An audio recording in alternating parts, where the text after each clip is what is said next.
Hey everyone, welcome to another episode of It's Me, Shri.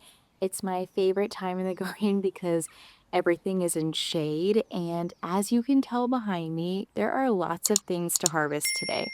So that's all that we're doing. We're going to the garden, we're going to harvest, I'm going to chat through some of the pests that I do see, but outside of that, come along with me for a fun summer harvest. Let's get started. This whole area here has been kind of my little pride and joy. Whenever I come to the garden, I absolutely love seeing everything ripen. So there are a bunch of bunches here and little tomato clusters that we are going to be picking today.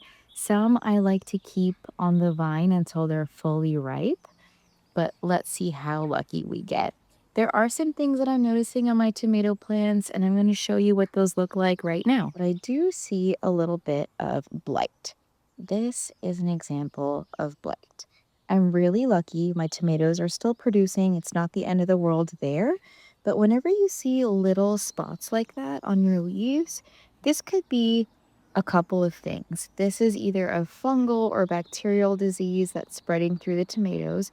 It's really common when there's a lot of moisture, when water splashes up on your leaves. This is a small case, it's towards the top. The way that you're going to want to fix this is simply cut off that leaf and throw this away. Do not put this stem in your compost. You don't want this going back into your soil in any way. So I'm going to toss that aside. And all that's happening here is I'm pruning off any leaves that I see are affected. That's the first thing that I'm noticing in my tomatoes. If you follow me on Instagram, you know that I have a garden friend named Charlotte. Charlotte has been busy. This is one of her webs here and another web back here. Keeping spiders in your garden is a good thing. If you're prone to whiteflies, if your plants are starting to die off, maybe they're susceptible to a few diseases, you want to keep some of those good pests here to help reduce the workload for you as a gardener when it comes to managing bad pests. So we're gonna let Charlotte stay there. I'm gonna harvest from the other side, and we are harvesting right now early girl tomatoes. These are very, very popular in the nursery. They're prolific in their growth and they're very delicious in sandwiches. So let's go ahead and grab those. So I've talked about this before. You can harvest tomatoes the moment they start to blush. So blush is when they're starting to ripen. They don't have to be perfectly red. You harvest them just like this and they'll continue to ripen on the counter. So these are two smaller early girls that we'll be adding to our harvest collection for today. We are under my tomato vines right now. The next pest that I want to chat through is in the bed right in front of me. This is something unexpected. These are coming from the ground and they're very likely just to be ants. This is a beautiful Roma plant that I have. As you can tell, I put a piece of plastic underneath this giant cluster just so that it's not touching the ground. But every night, I'm noticing just a little bit more and more of this tomato disappearing. It's not happening to any of my other tomatoes, which is telling me that it's likely coming from the ground, and I have seen a few ants lingering. I don't see any tomato hornworms or anything like that, which I'm lucky to not have this season. But I'm going to keep an eye on this and maybe put a time lapse so we can find out what's eating this little tomato. Next in our tomato adventure is this guy right here. Now, I won't lie, I have no idea what variety this is. I'm going to have to save the seeds because it is producing really well. I got it from the farmer's market from a small stall.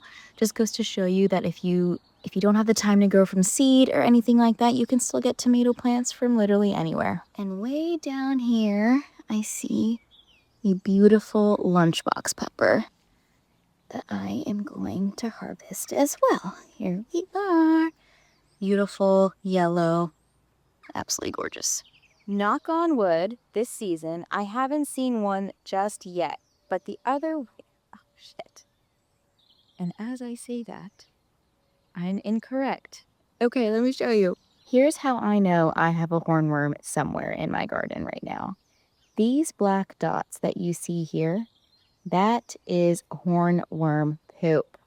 So likely, if you see these pieces of black poop, in theory, if you go all the way up directly, you should find one hanging on the leaves somewhere. And suddenly I feel like I need to do a little investigating, and maybe you'll find it with me. I know he's here somewhere because 2 of these entire leaves are totally missing. And if I go down, so is an entire stalk. So he's somewhere. I'm still looking. Okay, I can't find him.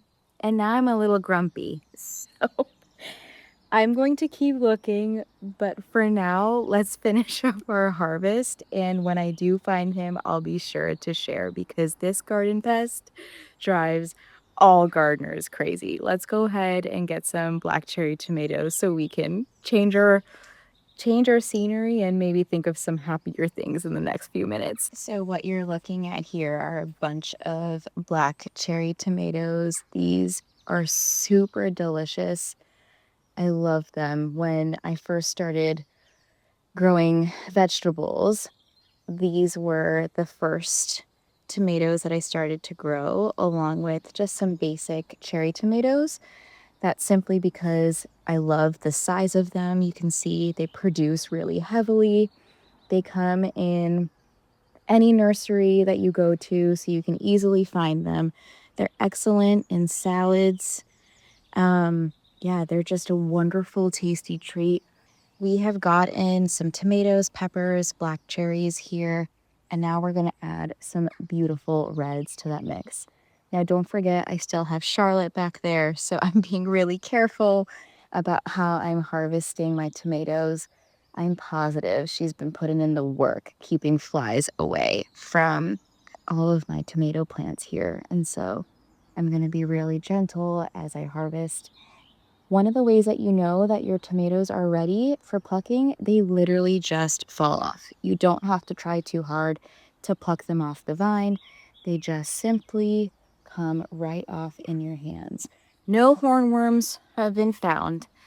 Multiple droppings have been found. So I have a feeling I have at least 2 or 3. Normally when you see one set of droppings, it likely means you have more than one hornworm. So we're going to have to do some investigating. This is not how I thought this video was going to turn out. I thought it was going to be much happier. So we may have to get a black light and then come back out together later. I'm definitely going to be ordering one of those. But for now, we did get a little bit of a harvest before I got distracted. So we have a bunch of gorgeous tomatoes here. We harvested our one lunchbox, and while I was hornworm hunting, I did find a gorgeous little stem of sweet 100s. Thank you so much for joining me today on It's Me Shri. There are a lot more pests in the garden, and we will get to them. I'm so sorry I was distracted by the hornworms. I will see you all next time on It's Me Shri.